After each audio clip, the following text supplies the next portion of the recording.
ఓం శాంతి. 27/7/22. మధురమైన పిల్లలు, మీరిప్పుడు అసురీ అవగుణాలను తొలగించుకుని ఈశ్వరీయ గుణాలను ధారణ చేయాలి. తండ్రి నుండి మీ 21 జన్మల స్వరాజ్యమును తీసుకోవాలి. ప్రశ్న: తండ్రి చేసే ఏ కర్తవ్యమును పిల్లలైన మీరు కూడా చేస్తూ ఉండాలి అని అడుగుతున్నారు బాబా. జవాబు: అందరికీ జ్ఞాన యోగములను నేర్పించే పాత్ర తండ్రిది.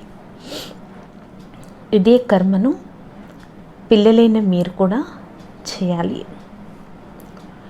పతితులను పావనంగా తయారు చేయాలి. ఆత్మిక సేవను చేయటమే మీ వ్యాపారం. కొంతమంది పిల్లలు శరీరమును వదిలి వెళ్తారు, మళ్ళీ కొత్త శరీరాన్ని తీసుకుని ఇదే పురుషార్థం చేస్తారు. రోజు రోజుకి మీ సేవ వృద్ధిని పొందుతూ ఉంటుంది అని చెప్తున్నారు బాబా. పాట: ఓం నమః శివాయ. ఓం శాంతి. ఓం శాంతి. ఈ పాట ఇక్కడ శోభిస్తుంది ఎందుకంటే ఇది ఉన్నతోన్నతుడైన శివ బాబా మహిమ. రుద్ర బాబా కాదు, శివ బాబా. శివ లేక రుద్ర బాబా అన్నది సరైనదే, అయినా శివ బాబా అని అనటం మంచిగా అనిపిస్తుంది. మీరు కూడా శరీరాన్ని ధారణ చేసి కూర్చున్నారు. శివ బాబా బ్రహ్మ ద్వారా అర్థం చేయిస్తున్నారు. లేకపోతే శివ బాబా ఎలా మాట్లాడగలరు? వారు చైతన్యము, సత్యము, జ్ఞాన సాగరము. మరి వారు తప్పకుండా జ్ఞానమునే వినిపిస్తారు కదా. తమ పరిచయమును ఇవ్వటం కూడా జ్ఞానమే అవుతుంది. ఆపై రచన యొక్క ఆది మధ్యాంత జ్ఞానమును అనగా వివరణను ఇస్తారు. దీనిని కూడా జ్ఞానం అని అంటారు. ఎవరికైనా అర్థం చేయించడం జ్ఞానమునివ్వటమే. అది కూడా ఈశ్వరుని గురించి అర్థం చేయించడం జ్ఞానమవుతుంది. ఈశ్వరుడు తానే స్వయంగా పరిచయంనిస్తారు. ఇంగ్లీష్లో ఫాదర్ షోస్ సన్ అని అంటారు. తండ్రి వచ్చి తన పరిచయమును మరియు సృష్టి యొక్క ఆది మధ్యాంతాల పరిచయమును ఇస్తారు. ఋషులు, మునులు మొదలైన వారందరూ మాకు రచయిత మరియు రచనను గూర్చే తెలీదు అని అనేవారు. ఇప్పుడు తండ్రి వచ్చి అర్థం చేయించారు.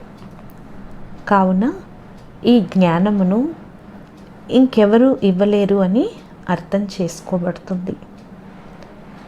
ఈ జ్ఞానం ద్వారా మనుషులు ఉన్నతోన్నత పదవిని పొందుతారు. తప్పకుండా ఉన్నతోన్నతమైన పదవి దేవీ దేవతలదే.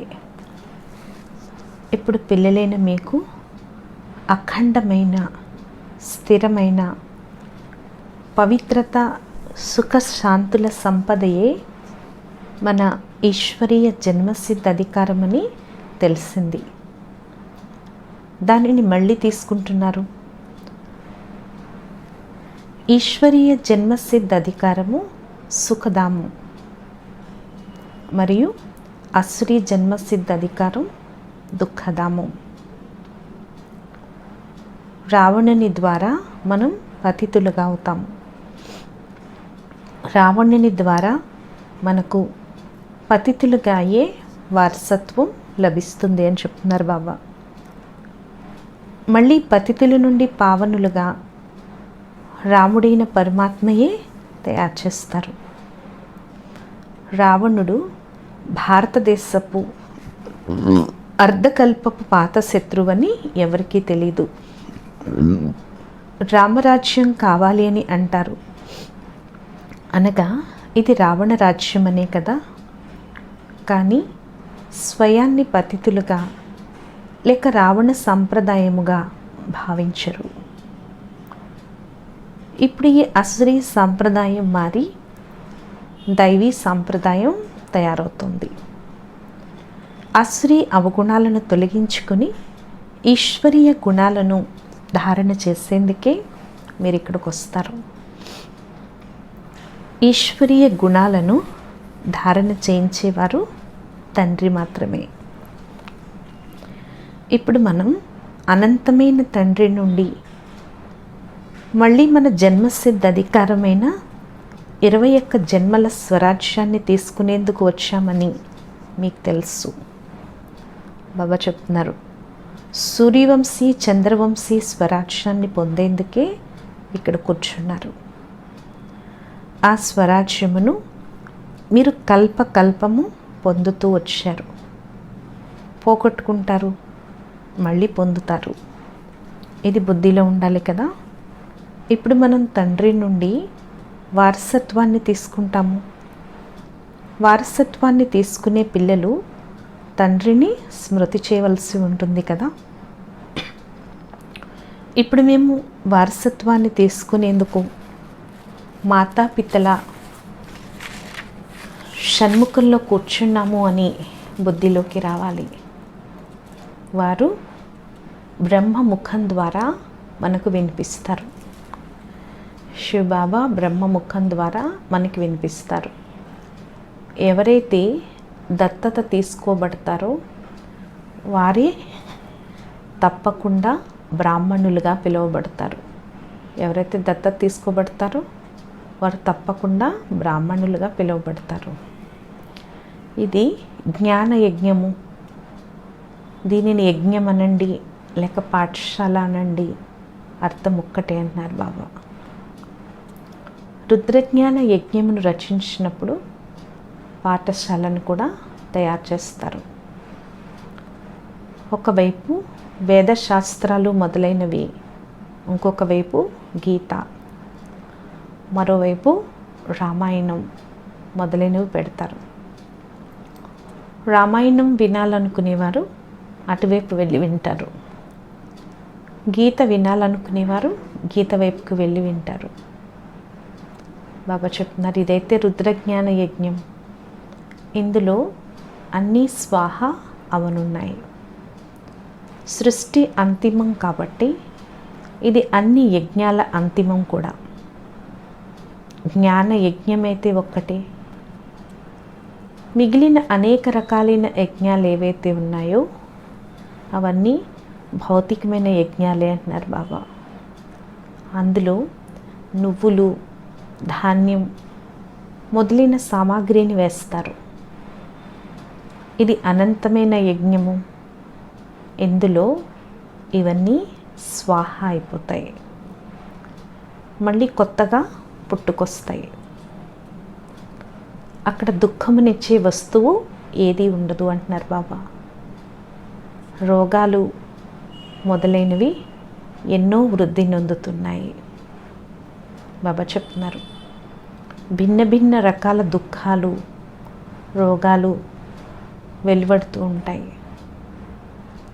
డ్రామాలో ఇవన్నీ రచింపబడి ఉన్నాయి అంటున్నారు. మనుష్యులు ఎలా ఉన్నారో అలా రకరకాల దుఃఖాలు వెలువడుతూ ఉంటాయి. అందుకే దీన్ని దుఃఖధామమని, శోకవాటిక అని అంటారు. మనుషులు దుఃఖితులుగా ఉన్నారు. ఎందుకంటే ఇది రావణ రాజ్యం అని చెప్తున్నారు బాబా. రామరాజ్యంలో రావణుడు ఉండనే ఉండడు. అర్థకల్పం సుఖధామం, అర్థకల్పం దుఃఖధామం. రాముడు అని నిరాకార పరంపిత పరమాత్మనే అంటారు. ఒకటేమో నిరాకారి ఆత్మల రుద్రమాల, విష్ణుమాల సాకారి మాలగా అవుతుంది. అది రాజ్యమాల. మళ్ళీ అక్కడ నంబర్ వారీగా రాజ్యం చేస్తారు. ఈ విషయాలను పిల్లలైన మీరు బాగా అర్థం చేసుకోవాలి, ఇతరులకు అర్థం చేయించాలి. బాబా చెప్తున్నారు, ఎంతెంతగా సమయం గతిస్తూ ఉంటుందో అంతంతగా జ్ఞానము క్లుప్తమవుతూ ఉంటుంది. ఇంత క్లుప్తంగా అర్థం చేయించేందుకు బాబా యుక్తులను రచిస్తున్నారు. వినాశన సమయంలో మనుషులకు వైరాగ్యం కలుగుతుంది. తప్పకుండా ఇది ఆ మహాభారత యుద్ధమేనని భావిస్తారు. తప్పకుండా నిరాకారుడైన భగవంతుడే ఉంటారు, కానీ కృష్ణుడైతే ఉండచాలడు. నిరాకారుడినే సర్వుల పతిత పావనుడు, సద్గతి దాత అని అంటారు. ఈ టైటిల్ ఇంకెవ్వరికీ ఇవ్వలేరని చెప్తున్నారు బాబా. పవిత్ర దేవతలు ఎప్పుడూ అపవిత్ర ప్రపంచంలో కాలు మోపచాలరని కూడా బాబా వివరించారు. మీరు లక్ష్మిని ధనం అడుగుతారు, కానీ లక్ష్మి ఎక్కడి నుండి తెస్తుంది? ఇక్కడ కూడా మమ్మ బాబా నుండే ధనాన్ని తీసుకుంటుంది. అక్కడ కూడా బాబా తోడుగా ఉంటారు. ఇక్కడ సరస్వతితో పాటు బ్రహ్మ ఉన్నారు. అక్కడ కూడా ఇరువురు తప్పకుండా కావాలి అంటే సత్యుగంలో లక్ష్మీనారాయణులు చిహ్నాలు ఉండాలి. ఎక్కడి నుండో ధనం తప్పకుండా లభిస్తుంది. కావుననే మహాలక్ష్మికి పూజ జరుగుతుంది. తనకు 4 భుజాలు చూపించారు, కానీ 4 కాళ్ళను చూపించరు. రావణునికి 10 తలలు చూపిస్తారు, కానీ అన్ని కాళ్ళు చూపించరు. తద్వారా ఇటువంటి మనుష్యులు ఉండరు అని నిరూపించబడుతుంది. ఇది అర్థం చేయించేందుకే యుక్తి. ఎవరి భర్తైనా మరణిస్తే తన ఆత్మను ఆహ్వానించడం జరుగుతుంది, కానీ తను ఎలా రాగలడు? బ్రాహ్మణుని తనువులోకి వస్తుంది, పిలవటం జరుగుతుంది. ఈ సాంప్రదాయం కూడా డ్రామాలో రచింపబడి ఉంది. ఎక్కడైతే చేస్తారో అక్కడకు ఆత్మలు వస్తాయి. ఆత్మను పిలిచి తనకు తినిపిస్తారు. ఇక్కడకు తండ్రి స్వయంగా వచ్చి పిల్లలైన మీకు తినిపిస్తారు. కావున ఇప్పుడు పిల్లలైన మీకు ఈ సేవయే వృత్తి అవుతుంది. శరీరాన్ని వదిలి మళ్ళీ ఎక్కడైనా జన్మ తీసుకుని మళ్ళీ కష్టపడతారు. పతితులను పావనంగా తయారు చేయటమే మీ వృత్తి అంటున్నారు బాబా. సేవ ఎలా వృద్ధి నొందుతుందో మీరు ముందు ముందు చూస్తారు. కల్పపూర్వం కూడా ఇలా జరిగింది. ఇది అదే రీలు. ఏదైతే జరుగుతుందో అదంతా కల్పపూర్వం వల్లే జరుగుతుందని పిల్లలైన మీకు తెలుసు. బాబా కూడా జ్ఞాన యోగాలను నేర్పించి కల్పపూర్వపు అదే కర్మను చేస్తారు. ఇందులో కొద్దిగా కూడా తేడా ఉండచాలదు. ఇది డ్రామా కదా. ఆత్మలైన మనం ఇంటి నుండి వస్తాము. మనుష్య తనువును ధారణ చేసి పాత్రను అభినయిస్తాము అని చెప్తున్నారు. 84 జన్మల గురించి, డ్రామా చక్రాన్ని గురించి పూర్తిగా అర్థం చేయించాలి. ఇది ఇంకెవ్వరికీ తెలియదు. స్వయం మనకు కూడా తెలిసేది కాదు. మీరే కల్పపూర్వం తెలుసుకున్నారు. బాబా చెప్తున్నారు, ఇప్పుడు మళ్ళీ తెలుసుకుంటున్నారు. రచయిత రచనల ఆది మధ్యాంత రహస్యమును ఇప్పుడు అర్థం చేసుకున్నారు. మీ బుద్ధిలో ఈ రచన ఉంది. ఉన్నతోన్నతమైన వారు తండ్రి, వారే వారసత్వాన్ని ఇస్తారు. ఆ తర్వాత బ్రహ్మ, విష్ణు, శంకరులు ఉన్నారు. బ్రహ్మ ద్వారా స్థాపన జరుగుతుంది. ఆ తర్వాత వారే విష్ణుపురికి అధిపతిగా అయి పాలన చేస్తారు. విష్ణుపురి అనండి, లేక లక్ష్మీనారాయణపురి అనండి, విషయం ఒక్కటే. మనం సూర్యవంశీ, చంద్రవంశీ వారసత్వమును 21 జన్మల కొరకు తండ్రి నుండి తీసుకుంటున్నామని మీకు తెలుసు. పిల్లలు, మీరు నాకు చెందినవారు. నేను మిమ్మల్ని పాత్రను అభినయించేందుకు పంపించాను. ఇది కూడా రచింపబడి ఉంది. చెప్పవలసిన పనేమీ ఉండదు అని బాబా చెప్తారు. ఎవరైతే బాగా పురుషార్థం చేస్తారో వారు మళ్ళీ నంబర్ వారీగా సుఖధామంలోకి వస్తారని కూడా మీరు అర్థం చేసుకున్నారు. మీరు సుఖధామాన్ని స్మృతి చేస్తారు. ఇది దుఃఖధామం అని మీకు తెలుసు. దీని గురించి ఇంకెవ్వరికీ తెలియదు అంటున్నారు బాబా. పిల్లలైన మీ బుద్ధిలోకి ఇది దుఃఖధామం అని స్మృతి కలుగుతుంది. బాబా చెప్తున్నారు, మీరు సుఖధామాన్ని స్థాపించే తండ్రి నుండి వారసత్వాన్ని పొందుతున్నారు. మనం జీవిస్తూనే వారికి చెందిన వారిగా అయ్యాము. రాజు చేత దత్తత తీసుకోబడితే ఇక మేము వారికి చెందిన వారము అని భావిస్తారు కదా. మొదటిది లౌకిక సంబంధమే, ఆ తర్వాతది లౌకిక సంబంధమే. ఇక్కడ అలౌకికము, తర్వాత మళ్ళీ పారలౌకికం అయిపోతుంది. ఇప్పుడు మనం రామునికి చెందిన వారిగా అయ్యామని మీకు తెలుసు.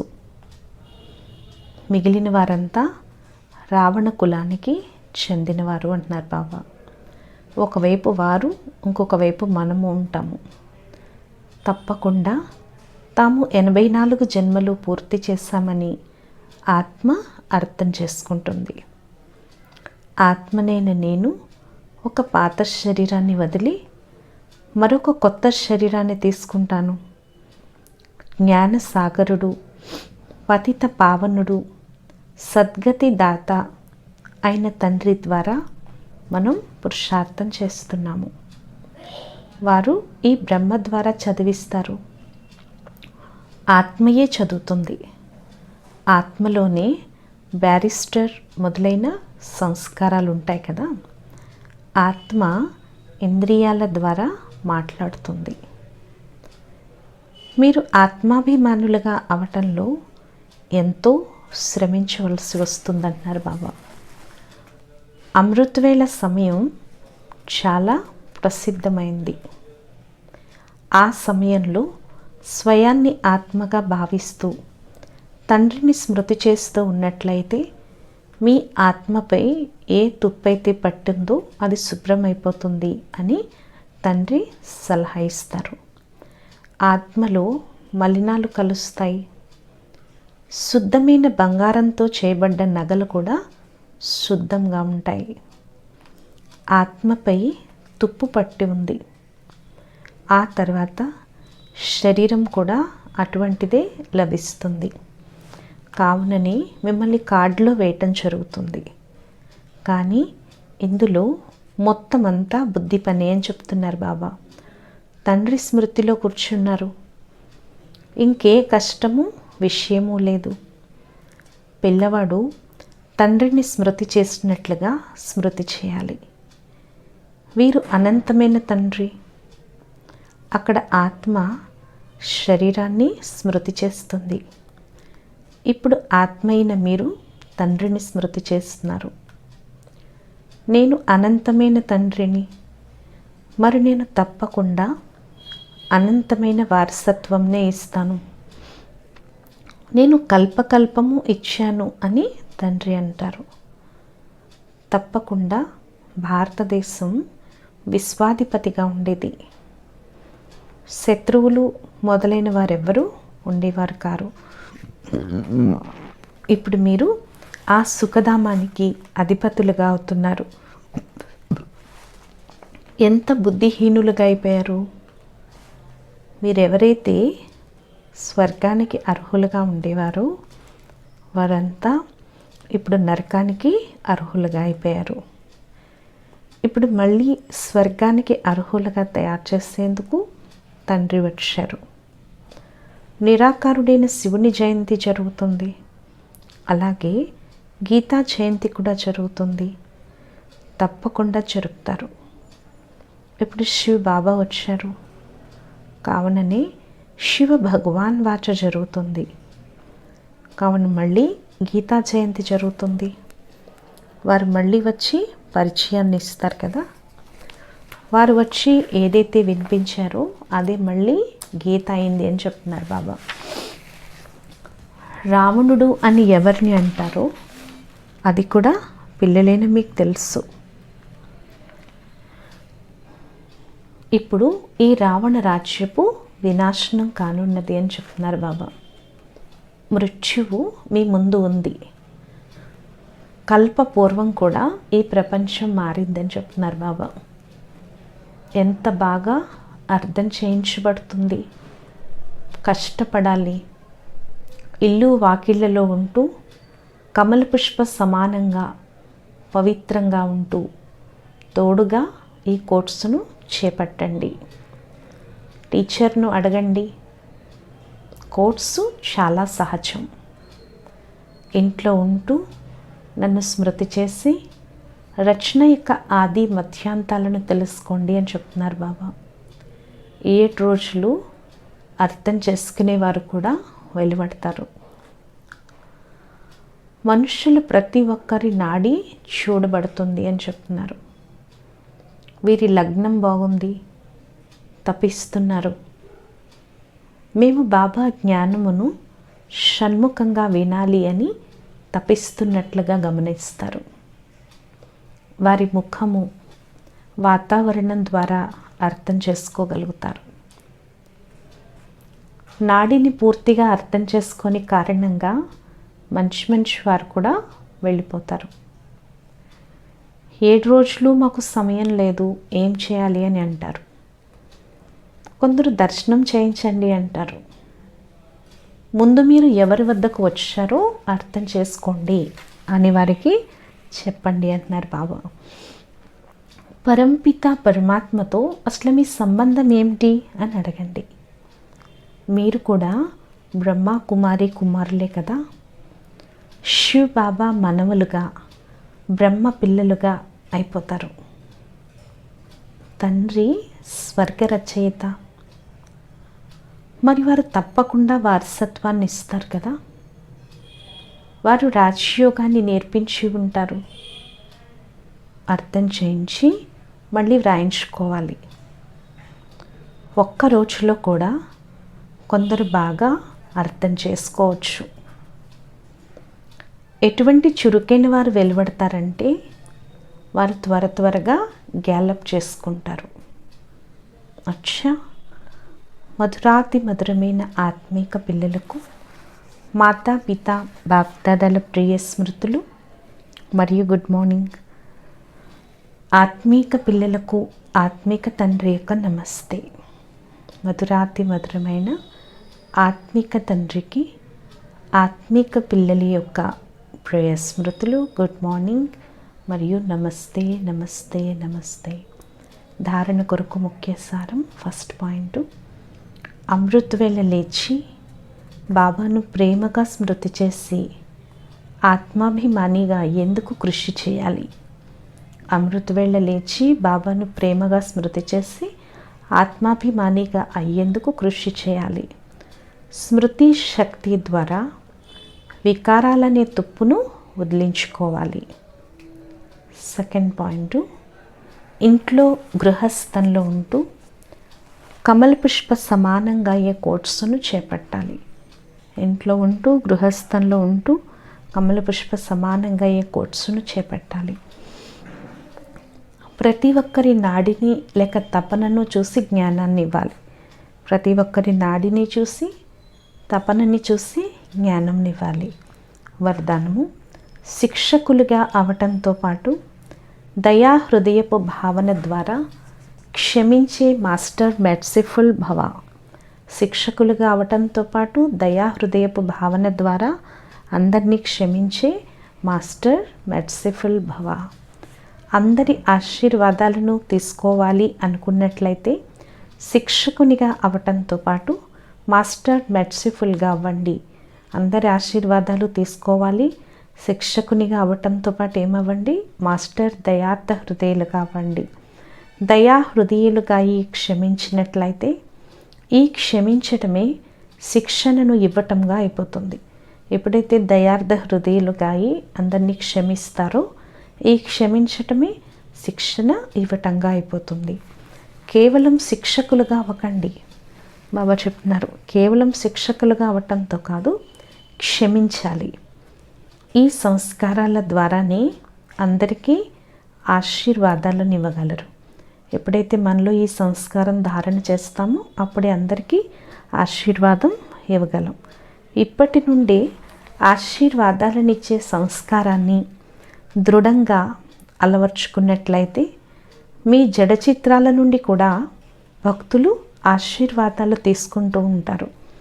ఇప్పటి నుండి ఆశీర్వాదాలు ఇచ్చే సంస్కారం మనం దృఢంగా చేసుకుంటే భక్తులు ఏం చేస్తారు? మన జడ చిత్రాల నుండి కూడా ఆశీర్వాదాలు తీసుకుంటూ ఉంటారు. ఇందుకొరకు ప్రతి అడుగు శ్రీమతం ప్రమాణంగా నడుస్తూ ఆశీర్వాదాల ఖజానాను నిండుగా చేసుకోండి.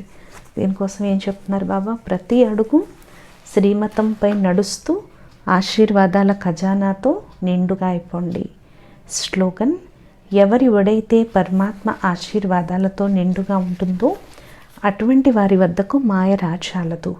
ఎవరి ఒడైతే పరమాత్మ ఆశీర్వాదాలతో నిండుగా ఉంటుందో అటువంటి వారి వద్దకు మాయ రాచాలదు అంటున్నారు.